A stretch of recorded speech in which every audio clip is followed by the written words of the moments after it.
Bonjour à tous et bienvenue sur i24 News. Dans cette émission, je vous propose de nous intéresser à Rachi, considéré comme l'un des maîtres du judaïsme contemporain. Il est la référence en matière d'édition et traduction du Talmud. Âgé de 28 ans, il se lance dans cette aventure colossale, la traduction en hébreu moderne des 5000 pages du Talmud de Babylone rédigées en araméen. Cela pour permettre à un large public de découvrir la lumière. Ses commentaires marquent un tournant dans la pensée juive. Il apporte le sens premier du texte et son argumentation avec précision et concision en s'attachant à expliquer le texte dans son intégralité.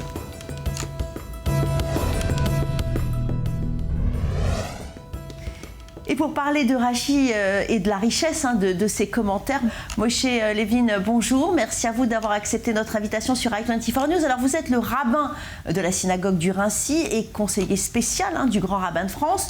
Nous allons plonger dans l'une des plus prestigieuses communautés juives médiévales du 11e et jusqu'au 13e siècle. Rachi, Rabbi Salomon, fils d'Isaac, immense commentateur des textes sacrés du judaïsme. Il naît à Troyes en 1040 et il donne une impulsion inattendue à la créativité intellectuelle des Juifs de Champagne. Oui, effectivement, c'est un grand plaisir de parler de ce génie français. Et j'insiste sur français parce qu'on va voir combien il a apporté à la France et au judaïsme. Et peut-être qu'il faut rappeler le contexte de sa naissance, puisqu'il naît en 1040, comme vous l'avez si bien dit, à l'époque où il y avait Henri Ier qui était roi de France. À cette époque-là, on était sur du droit romain. Donc il faut se replonger dans l'époque médiévale avant que ne surviennent les croisades. Et à cette époque, le droit romain donnait l'égalité. On n'était pas sur un droit ecclésiastique qui, lui, va rejeter le peuple juif, va vouloir l'avilir, le persécuter. Et donc, on est à un moment, on va dire, idyllique en termes de relations entre les communautés. On dit même qu'à cette époque, Rachi avait plus d'importance à Troyes, en Champagne, que l'évêque. Ouais. C'est pour placer un peu les choses dans leur contexte à ce moment-là, et ça nous permet de mieux comprendre l'histoire de cette période. C'est vrai, comme vous le dites si bien, que Rachi a donné une impulsion et que Rachi était intégré, mais peut-être on en parlera par la suite, à la société. Et donc, il vivait en apportant au judaïsme, mais en apportant aussi à la société française. Oui, parce que pour se remettre dans le contexte, comme vous le disiez, dans le vieux cœur du vieux Troyes, habité au Moyen-Âge, seulement une centaine de familles juives. Oui, mais qui étaient des familles importantes, qui étaient protégées par les seigneurs, parce qu'elles étaient productives et elles payaient leurs impôts. Et il y avait une administration de la communauté juive qui fait qu'on les chérissait. On voyait des juifs qui étaient besogneux, qui produisaient et qui donnaient l'essor économique à la ville. Oui. D'ailleurs, ce n'est pas pour rien que Rachi parle des différents métiers qui existaient à cette époque-là, mais il le dit avec tant de précision qu'on pourrait penser que lui-même l'exerçait, ce qui n'était pas le cas. Les broderies de soie, les métaux précieux, les gravures, les moulages. Il avait une connaissance extrêmement pointue de l'ensemble des métiers qui existaient à cette époque. Oui, parce que Rachi symbolise une forme d'âge d'or, puisqu'ensuite la communauté juive de Troyes sera anéantie. Elle ne reverra le jour que dans les années 60, avec l'arrivée des Juifs d'Afrique du Nord. Oui, c'est vrai, parce qu'il ne faut pas oublier qu'il y a eu le temps des croisades. Le temps des croisades, on va dire, c'était il fallait aller en Terre Sainte, et à ce moment-là, l'appel a montré, et on a eu différentes manifestations, il y a eu une épidémie de peste, etc., qui ont causé l'extinction de la communauté juive. Et donc, en tout cas, la discrimination de la communauté juive. L'appel aux croisades a été terrible pour cette période, et la communauté juive l'a ressenti profondément. Et c'est ce qui a causé son extinction. Oui. Mais j'ai envie de dire, prenons un commentaire de Rachi, on va prendre un peu de texte. Rachi, en opposition aux croisades qui allaient reprendre la Terre Sainte, eh bien, va justifier dans un premier Rashi de la Torah pourquoi est-ce que la Torah commence par Bereshit et qu'elle rappelle que Dieu, c'est le commentaire de Rashi, qui dit « Parce que si un jour on vous demande une justification de la terre d'Israël, eh bien vous pourrez dire que Dieu a créé le monde et qu'il a donné la terre à qui il l'a souhaité. » Très actuel. C'est-à-dire qu'il vient justifier la terre d'Israël, on ne peut pas le comprendre. Pourquoi il vient justifier la terre d'Israël pour le peuple juif au début de son commentaire? Mais en fait, il faut le mettre à la lumière plutôt des croisades. Il faut rappeler que Rashi était très jeune. On pense souvent que Rashi a vécu la majorité de sa vie en dehors de la France, c'est-à-dire là où il a étudié, ce qui n'est pas le cas. Rashi est venu à 25 ans, est né à Troyes en 1040, vous l'avez dit, il est mort en 1105, mais il a étudié dans 2 prestigieux lieux d'études qui étaient Mayence et Worms. Plutôt Worms, puis Mayence. Et donc, après, à 25 ans, il est revenu à Troyes. Ouais. Et donc, c'est là qu'il a enseigné, c'est là qu'il a vécu la majorité de son temps. Je le dis, je le précise, parce qu'il y a à Worms aujourd'hui quelque chose qu'on appelle aussi une maison de Rashi avec un siège, où on dit qu'il enseignait. Ouais. Mais il n'avait que 25 ans. Le temps où il a enseigné était en France, était dans la ville de Troyes. Oui, oui.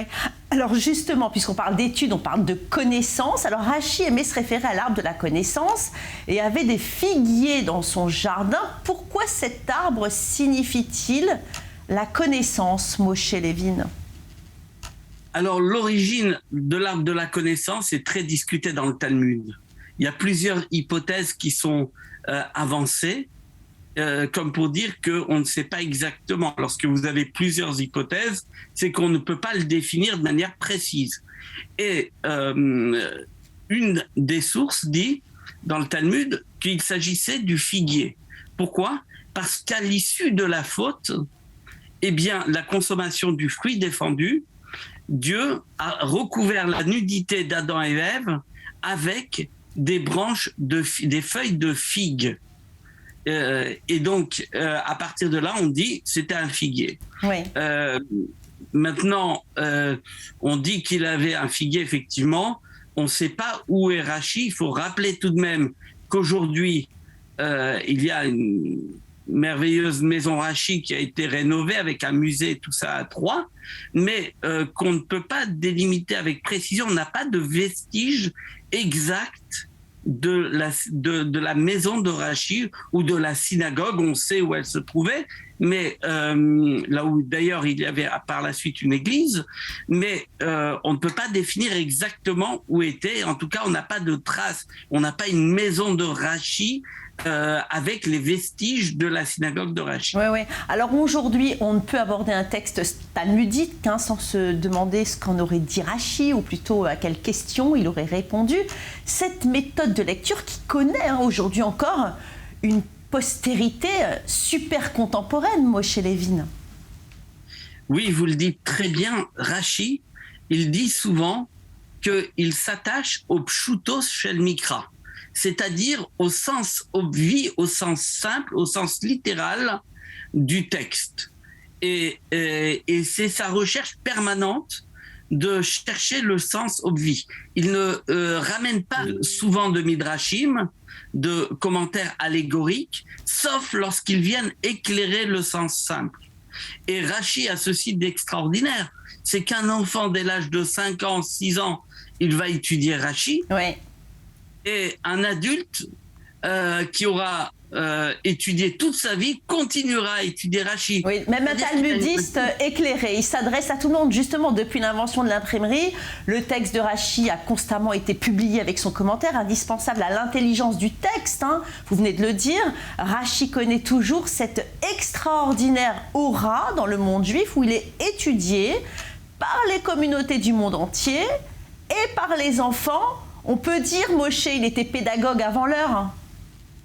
Oui, c'était un génie en pédagogie, puisqu'on voit combien les enfants aujourd'hui le connaissent, combien plus de 900 ans après sa mort, il est étudié dans le monde entier. C'est-à-dire que là où vous allez vous demander où est la France, on ne saura peut-être pas la définir sur une carte, mais Rachi, on saura qui était Rachi, on saura comment est-ce qu'il a expliqué, et d'ailleurs on se pose souvent la question comment on pouvait faire sans Rachi pour comprendre le texte de la Torah. Ouais, on a cette chose extraordinaire, mais on se dit mais comment il faisait avant sans Rachi? Oui, alors pédagogue avant l'heure, révolutionnaire avant l'heure, parce qu'il a aussi révolutionné l'exégèse de la pensée juive. Comment est-ce qu'il a fait? Alors, une petite précision tout de même, parce que on emploie aussi le terme d'écriture de Rachi. Rachi, l'écriture de Rachi imprimée, on appelle ça le Ktav Rachi, l'écriture de Rachi. Or, ce n'est pas Rachi qui a créé cette écriture. Il faut remonter l'histoire et savoir que, en fait, l'écriture cursive qu'on utilise par exemple en Israël ou en hébreu moderne lorsqu'on écrit l'écriture cursive, en fait, c'est l'écriture ashkénaze de l'époque du Moyen-Âge. L'écriture qu'on appelle aujourd'hui l'écriture de Rachi, c'est l'écriture séfarade du Moyen-Âge. Pourquoi l'appelle-t-on écriture de Rachi? Parce que la première impression, avec Gutenberg, la première imprimerie, le premier texte imprimé était la Bible. La Bible avec le commentaire de Rachi. Or, il fallait faire une différence entre l'écriture carrée qu'on appelle le Ktav Ashuri et l'écriture de Rachi. Et pour faire cette différence, on a repris par l'imprimerie, on a repris donc en 1475, on a repris l'écriture de l'écriture séfarade pour marquer la différence entre le texte original en hébreu et puis le commentaire de Rachi. Oui. Donc ne pas confondre, ne pas penser que c'est Rachi qui a inventé cette écriture. Pour autant, Rachi, de par sa pensée, de par son implication, parce que Rachi a plus de 300 responsables qui ont été formulés, c'est-à-dire qu'il a été consulté par l'ensemble des pays. Il y avait énormément d'échanges entre trois centres, entre Worms, Mayence et puis Rome. Rome aussi, il y avait des érudits qui étaient particulièrement connus, notamment l'auteur d'un texte qui est le Harour, et donc il y avait ces échanges. Et dans ces échanges, on posait des problématiques et Rachi répondait à ces problèmes. Et donc, il faisait évoluer la société avec son temps. Il adaptait la Torah par rapport à la période et il permettait une pensée féconde à l'ensemble des communautés juives, pas seulement en France, mais de par le monde, en tout cas en Europe. Oui. Alors, est-ce qu'on peut dire que Rachi symbolise aujourd'hui une certaine manière d'être juif en France? Alors, si on voit son mode de vie, il était intégré dans la ville, il conseillait les gens, juifs comme chrétiens, il fréquentait la cour des comtes de Champagne. Qu'est-ce que vous en pensez? On peut le comparer à la communauté juive de France? On peut le comparer à la vision de la communauté juive aujourd'hui de France, qui est particulièrement bien intégrée et qui garde son identité.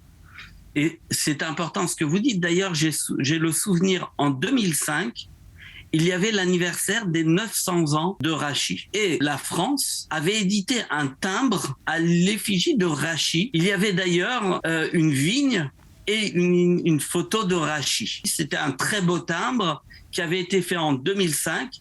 À l'époque, c'était le grand rabbin de France, qui n'était pas encore grand rabbin de France, le grand rabbin Chaim Corsia, qui avait demandé au ministère de l'économie et des finances, au nom de l'association des rabbins français et en tant que directeur de cabinet du grand rabbin Citruc.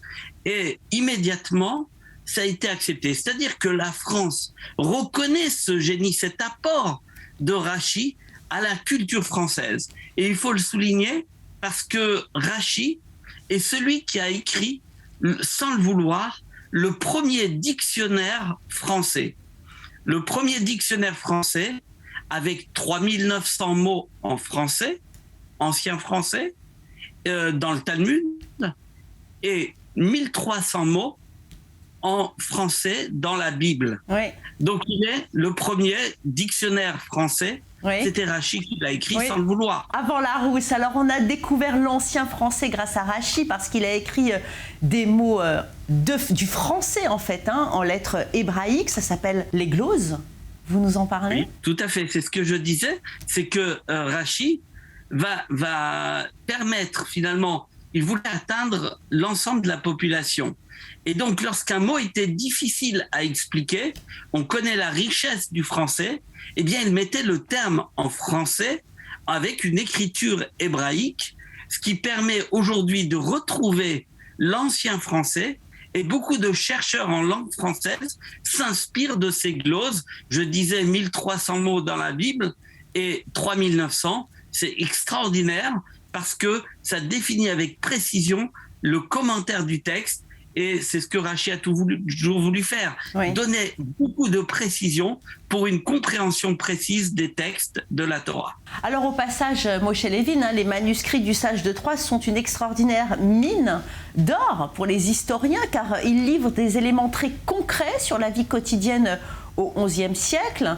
Rabbins, vignerons, Rachy laisse avec ses écrits un témoignage précieux sur la vie des Juifs et l'agriculture au Moyen Âge. Tout d'abord parce qu'il décrit l'environnement. Le judaïsme est un judaïsme qui est vivant et qui est pratique aussi, et qui permet de trouver des solutions aux problèmes locaux. Et donc ces questions sont posées, les responsables qui sont adressés permettent de mieux comprendre quelles étaient les difficultés, quelles étaient les questions. D'ailleurs, souvent des questions liées à la terre, aux propriétés. La communauté juive à l'époque avait le droit de posséder des terrains, même s'il y en avait dans la finance. Ce n'était pas la seule chose. Ils avaient le droit, ils n'avaient pas des limitations, ni pour posséder des terrains, ni pour être militaires, mais ils pouvaient avoir les mêmes droits, comme je le rappelais au début. Oui. Donc, les questionnements des communautés permettent de définir l'environnement. Et vous le dites très bien que Rachy était vigneron. Alors sur ça, c'est assez discuté parce que ce qu'on est sûr, c'est qu'il possédait une vigne. Il possédait une vigne et qu'il faisait lui-même son vin. Mais on n'est pas sûr qu'il tirait sa subsistance. Il n'y avait pas un château Rachy duquel il tirait sa... Millésimé, voilà. Ça, on n'a pas fait de millésime Rachy, même si aujourd'hui, quelquefois, ils en font. Et peut-être que maintenant, puisque le consistoire central, par l'initiative de son président, avec l'aide du grand rabbin de France, a décidé de marquer le personnage de Rachy de façon à ce que la communauté juive soit fière de celui qui est le commentateur le plus célèbre au monde, a voulu marquer avec un événement annuel, un Yom Rachy, une journée Rachy, pour mieux connaître ce personnage infini de Rachy et qu'on puisse s'approprier et être fier de tout ce qu'il a apporté dans l'histoire. Alors qu'il ait été vigneron à titre personnel, ça on est sûr, il avait une vigne. Pour autant, comme je le disais, il n'y avait pas de millésimé à l'époque. Ouais. Il n'y avait pas ça, on n'a pas de traces. C'était une production privée. Alors en tout cas, il avait 3 filles. On dit qu'elles portaient les téphilines. Est-ce que c'est vrai ? Alors beaucoup de légendes sont autour de Rachy. Dans les textes, on ne trouve nulle part marqué que les filles de Rachy portaient les téphilines.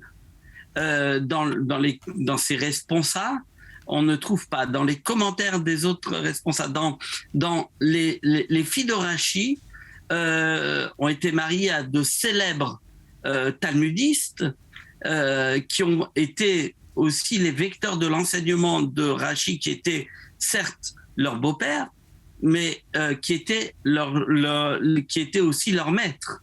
Et les plus célèbres sont les petits-enfants, notamment un qu'on appelle le Tosafiste, oui. Rabbeinu Tam, oui. qui va produire énormément. Alors j'aimerais pour finir qu'on parle de l'héritage de Rachy, qui est donc célèbre aujourd'hui encore, on l'a vu, il y a la maison Rachy à Troyes, et puis il y a de nombreux événements qui sont organisés. Oui, notamment un événement pour marquer annuellement. Le Yom Rashi, c'est le consistoire central à l'initiative de son président, Maître Eli Korshia, qui a voulu lancer, et c'est magnifique, de voir un très beau projet se réaliser, avec un rassemblement à Troyes de plusieurs milliers de personnes, avec des spectacles, avec une librairie éphémère, avec des tableaux qui seront présentés, et finalement, ça permet aussi de dynamiser la province et qu'elle soit fière, qu'elle voit que son héritage touche l'ensemble de la société.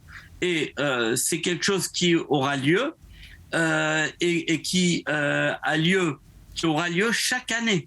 Ça ne va pas être un one-shot, pas une seule fois, mais qui aura lieu chaque année. Eh bien, cet événement se poursuit et l'œuvre de Rashi, sa pensée, son exégèse, eh bien, sera propagée. Allez, vous nous avez donné envie d'aller voir ce musée de Rashi à Troyes. Merci Moshe Levin pour votre intervention sur i24 News. Chers téléspectateurs, restez avec